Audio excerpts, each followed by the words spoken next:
মূল ভিডিওতে যাওয়ার আগে প্রথমেই আমার মোবাইলের নাম্বার ওঠানোর শব্দটা একটু ভালো করে খেয়াল করে শুনুন।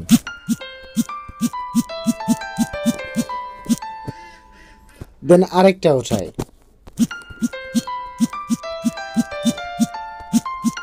তো আপনারা এখানে দেখতে পেয়েছেন বা শুনতে পেয়েছেন আমার মোবাইলের নাম্বার ওঠানোর সাউন্ডটা কিন্তু সবার থেকে আলাদা।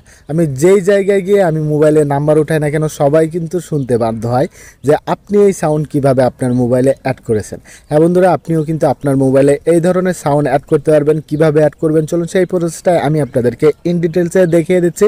তার আগে আমার এই আইডিটাকে ফলো দিয়ে রাখুন। এমন সব ইম্পর্টেন্ট টিপস অ্যান্ড ট্রিক্সের ভিডিও কিন্তু আমি প্রতিনিয়ত দিয়ে থাকি, যা আপনাকে পরবর্তীতে অনেক কাজে আসতে পারে। তো ফার্স্ট অফ অল আপনারা আপনাদের ফোনের কল ডায়াল প্যাডে চলে আসবেন। দেন এখান থেকে 3 লাইন মেনুতে ট্যাপ করে দিয়ে অ্যাডভান্স সেটিং একটা অপশন রয়েছে, এখানে ট্যাপ করে দিবেন।